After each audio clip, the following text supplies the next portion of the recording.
Approchez-vous. Approchez-vous un peu. Aujourd'hui, je veux vous raconter un brin d'histoire. J'ose dire une histoire qui sent la fumée du foyer et puis le vent des champs. Mais avant, laissez-moi le temps de mettre mon chapeau du conteur. Ça me permet d'être plus en contact avec ma boîte à souvenance. Notre histoire commence ici, à la côte Sainte-Geneviève. Mais comme on va voir, c'est une histoire qui est semblable un peu partout sur la grande île de Montréal et des alentours. C'est en fait l'histoire et l'évolution de la colonie dans le temps de la Nouvelle-France.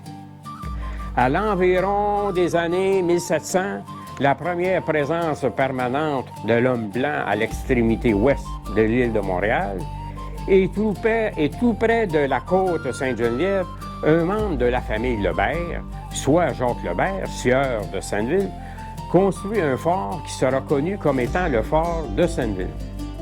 C'est en fait un poste fortifié privé pour faire la traite des fourrures avec les Autochtones. Eh bien, le 4 août 1701 est une date d'importance. Montréal devient le théâtre d'un événement historique, la signature de la Grande Paix. Ce traité est le fruit de longues négociations entre la gouvernance de la Nouvelle-France, ses alliés autochtones et les Iroquois. Imaginez-vous qu'après plus d'un siècle de guerre cruelle et de peur, les gens de la campagne environnante respireront mieux. Enfin, les habitants peuvent se rendre aux champs sans fusil sur l'épaule et bien sûr, le cœur beaucoup plus léger. Et oui, les enfants peuvent courir dehors, libres comme l'air. Ils explorent les alentours avec des rires plus forts que jamais. Regarde comme c'est beau! On dirait que la paix est enfin là. Oui, mais dépêche-toi! Je vais te rattraper! La colonisation de la côte Sainte-Geneviève commence tranquillement en 1717 et puis celle de l'île Bizarre en 1735. Même après la signature de la Grande Paix, la crainte de rencontrer des Iroquois est toujours présente chez plusieurs gens. En 1729, le gouverneur Charles de Beauharnois reçoit des renseignements sur un complot organisé par les Iroquois pour attaquer les Français. Il commande à l'ingénieur Étienne Roquebert de la Morandière de construire de nouveaux forts et d'améliorer les fortifications déjà existantes sur l'île de Montréal et des alentours pour protéger les colons d'une attaque surprise. Le 26 juin 1729, l'ingénieur Roquebert vient à la côte Sainte-Geneviève, sur le bord de la rivière des Prairies, là où il y a des rapides dans le coin du Cap Saint-Jacques, pour y tracer le plan d'un fort et d'en débuter la construction, soit un petit fort en bois dans lequel les gens peuvent se mettre à l'abri. 20 ans plus tard, vers 1750, au même endroit, une maison en pierre avec des meurtrières est construite. De nos jours, ce quartier de Pierrefonds-Ouest est connu sous le nom du Petit Fort. En 1731, selon le rapport des seigneurs de l'île de Montréal, 29 familles vivent sur le territoire de la côte Sainte-Geneviève. Il s'y trouve donc 29 maisons, autant de granges et 18 étables. Il y a 227 arpents qui sont cultivés et 50 autres qui sont en prairie. En 1737, les censitaires du versant nord de l'île sont desservis par la paroisse de Saint-Joachim de la Pointe-Claire. Jacques Chasselet est capitaine de la milice de la paroisse, tandis que Jean-Baptiste Chasselet, dit Charlebois, est le lieutenant. Il veille à l'ordre et à faire appliquer les lois. Voici en résumé la teneur de quelques ordonnances imposées à nos ancêtres. Depuis 1727, il est interdit, sous peine de 100 livres d'amende et de punition corporelle, de couper, entailler, abattre ou enlever du bois sur les terres d'autrui. Il est également défendu de pratiquer des entailles sur des érables situés sur des terres non concédées. Une autre ordonnance oblige les habitants à installer des balustres d'au moins 6 pieds de haut le long du front de leur terrain afin de guider les voyageurs et prévenir les risques d'accidents, surtout en hiver, lorsque les chemins deviennent impraticables. En 1732, à la Pointe-Claire, lors des cérémonies religieuses, les habitants doivent attacher leurs chevaux aux endroits appropriés pour ne pas perturber les services.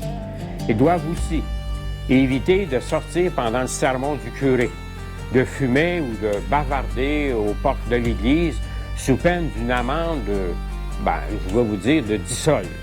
Il est interdit aussi de transporter des charges ou d'effectuer des travaux serviles le dimanche.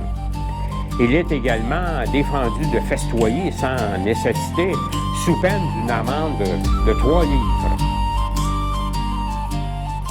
La pêche est interdite sauf avec une permission spéciale de l'intendant.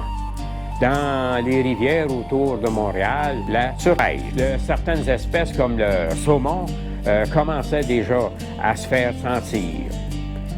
Avec le temps, les faubourgs de Montréal commencent à se développer et la campagne sur l'île s'élargit. Le recensement de 1738 indique que Montréal compte 800 âmes et la banlieue, soit formée de la Longue Pointe, Pointe-aux-Trembles, Sauve-Récollet, Rivière-des-Prairies, Saint-Laurent, La Chine, Sainte-Anne, Pointe-Claire et la Côte-Sainte-Geneviève. Eux autres regroupent 3400 habitants pour un grand total de 4200 âmes. L'année 1739 marque un tournant dans le développement et la colonisation de la Côte-Sainte-Geneviève.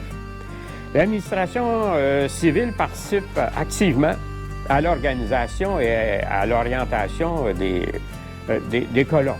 Le grand voyer, Jean Eustache Lanouillet, responsable des routes en Nouvelle-France, définit officiellement le tracé et l'étendue du chemin du roi. Aujourd'hui, Bouvard-Rouen.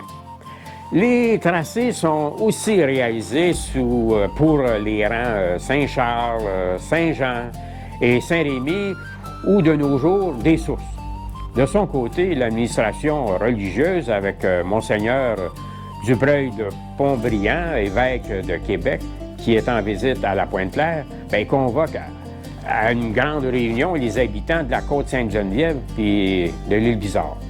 Et imaginez-vous un instant ces colons fatigués qui doivent souvent marcher ou parfois se déplacer en charrette ou en traîneau sur une distance de plus de 10 km, souvent dans la boue ou même dans la neige, pour assister à la messe du dimanche à la Pointe-Claire.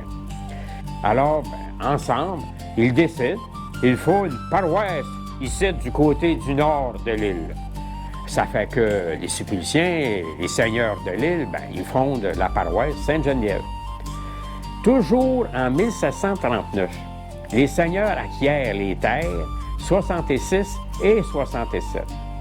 Celles que Pierre Boileau avait défrichées une quinzaine d'années plus tôt. Ils veulent y construire un presbytère-chapelle. C'est un endroit idéal au centre, sur la ligne est-ouest de la côte. En plus, la rivière est bien moins large à cet endroit, donc plus proche de l'île Bizarre.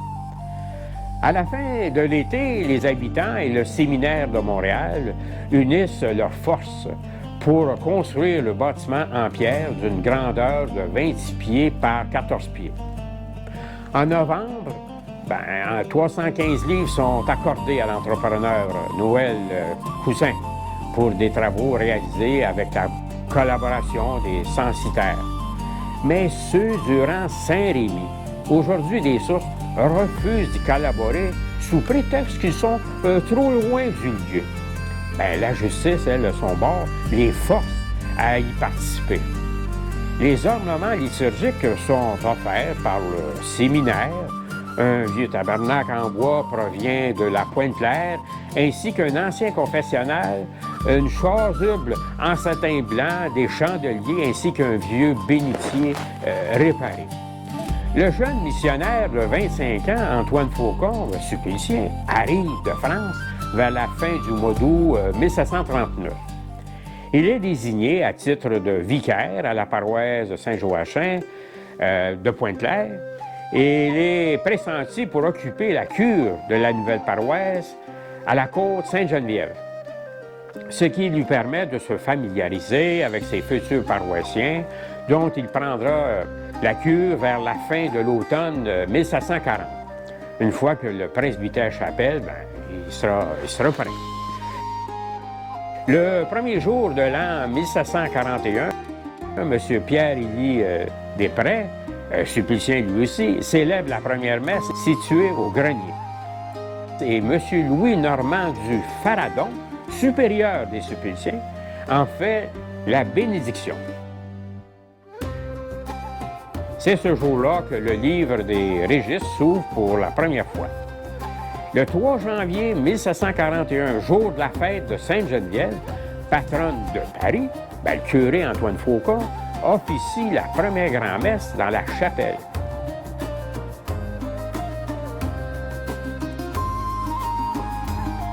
C'est ainsi que commence l'histoire de la côte Sainte-Geneviève.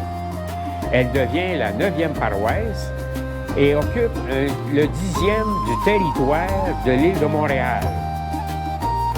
Eh bien, si vous avez aimé ce brin d'histoire, veuillez laisser un petit j'aime et puis abonnez-vous pour ne rien manquer. Et dites-moi en commentaire ce que vous en pensez. Et bien, sur ça, je vous dis à la revoyure.